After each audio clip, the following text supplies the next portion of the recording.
ഐക്യജനാധിപത്യ മുന്നണി ഗവൺമെന്റിന്റെ ഏറ്റവും പ്രസ്റ്റീജിയസ് ആയിട്ടുള്ള ഒരു ഫ്ളാഗ്ഷിപ്പ് പ്രോഗ്രാമാണ് പ്രിയദർശിനി.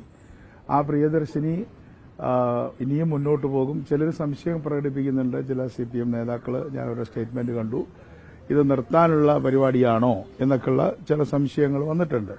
ഒരു സംശയവും ആർക്കും വേണ്ട. പ്രിയദർശിനി പൂർവാധികം ഭംഗിയായിട്ട് മുന്നോട്ട് പോകാൻ തന്നെയാണ് തീരുമാനിച്ചിട്ടുള്ളത്.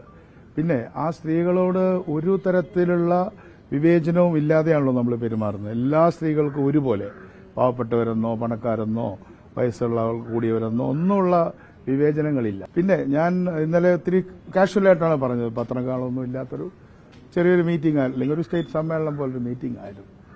അവിടെ പറഞ്ഞപ്പോൾ ഞാൻ പറയേണ്ടാതിരുന്ന ചില വാക്കുകൾ ഞാൻ ഇന്നലെ തന്നെ പറഞ്ഞല്ലോ. അത് ആർക്കെങ്കിലും ചിലപ്പോൾ ബുദ്ധിമുട്ടായിട്ടുണ്ടാവും. അതിലെനിക്ക് യാതൊരു ഈഗോയും ഇല്ല. അങ്ങനെ ഞാൻ ശ്രദ്ധിക്കണമായിരുന്നു. ഇന്നലെ തന്നെ ഞാൻ പറഞ്ഞു, അത് ശ്രദ്ധിക്കണമായിരുന്നു. തീർച്ചയായിട്ടും ഞാൻ ശ്രദ്ധിക്കണമായിരുന്നു. അപ്പം അതുകൊണ്ട് അതിപ്പോൾ അങ്ങനെ ഒരു വിമർശനം വന്നതിലോ അല്ലെങ്കിൽ പ്രതിഷേധം വന്നതിലോ ഒന്നും ഒരു ഈഗോ, എന്താ പറയുക, അങ്ങനത്തെ ഒരു ഈഗോ എനിക്കില്ല. ഒരു ഫോൾസ് ഈഗോ ഇല്ല. ഞാനത് പറയാൻ പാടില്ലായിരുന്നു. അവിടെ തീർന്നു. അത് ഖേദം പ്രകടിപ്പിക്കാം. എന്താ വിഷമം?